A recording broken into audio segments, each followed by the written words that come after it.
How we doing, guys? I'm going to try to run through this very quickly. I'm going to try to keep this under 5 minutes.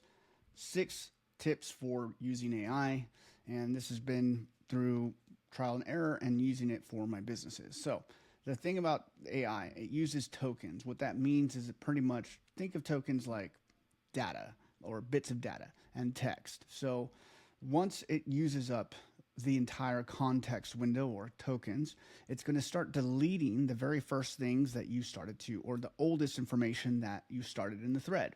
So if you started a thread with a specific prompt like act like a certain thing or a persona or whatever the case may be, it might forget what that very first context is. Or if you had a specific goal in mind, or you uploaded any sort of complex data like a spreadsheet or anything like that, it's going to start forgetting what you first put in there, and it's going to start degrading as the conversation goes on.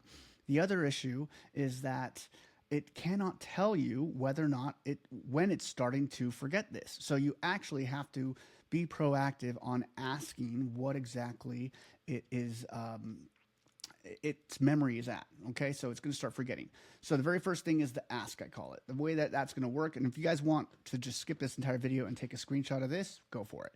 But basically, the ask is going to be asking, what is the very first thing that I asked you? And it's going to tell you something that most likely is going to be in the middle of the thread. And you're like, what the heck? How did you forget this already? Even if you can see it in your thread. So if you scroll up to the very, very beginning of your thread, you might still see the very, very first question, but the actual AI does not remember it because your thread might be very long and you've already ran out of that context window or the tokens. As of right now, I believe Gemini is the one that has the largest context window or the amount of tokens. So it has the most amount that it can hold before it starts forgetting or erasing things. Number 2, the summary. Ask it to summarize at the end of every day, or if you've just been talking to it for a long time in that specific day, then go ahead and make sure that it can summarize it. So what I try to do is try to make sure that it can tell me what the very first thing I told it was. And then once I know it still has that very first thing, then I'll ask it to summarize it so I can bring that context forward. Next thing, your personal data. If you're doing anything with your personal medical records or any data like that, it cannot save that to your personal memory. One thing that's nice about these AIs is that it can tell you when it actually has something that you can tell it to remember something about yourself, so you don't have to keep reminding it. But if it's your personal data, there's a lot of privacy settings that it's not going to let you, or it's not going to let itself save those personal things. So I've been doing some stuff with my genetics, and now I have a summary in my notes on my Apple, like right here, my Apple Notes, that I can go ahead and paste into that thread every single time I go in to talk to it, so it doesn't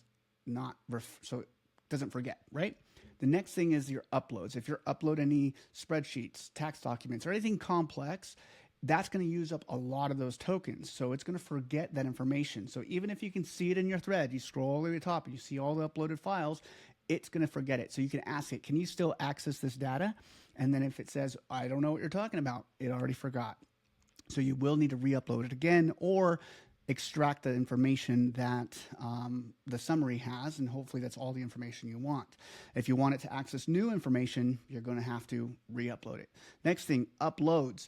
In Gemini, you have 3 things. You have fast, pro, and you also have thinking. Thinking's more for text and for mathematics and accuracy, but it has terrible vision. What that means is that if you upload a picture, a video, or a PDF, it's not going to be able to read it, and it's going to go haywire. So you can toggle between these 3 separate things. Fast mode is just for quick questions, kind of like a Google search, right? And so you can toggle between these things depending on what you're uploading. So if you're uploading spreadsheets, go ahead and go to thinking. If you're uploading PDFs or images or videos, go to pro. Finally, fact over fluff. This is one thing, that pro tip on the back end, you can go ahead and you can add this prompt over here, so that way it doesn't give you all like, oh my God, you're so amazing. That's the best thing ever. That's all, I love you. Forget about it, man. Just let it give you the facts. Start with the question.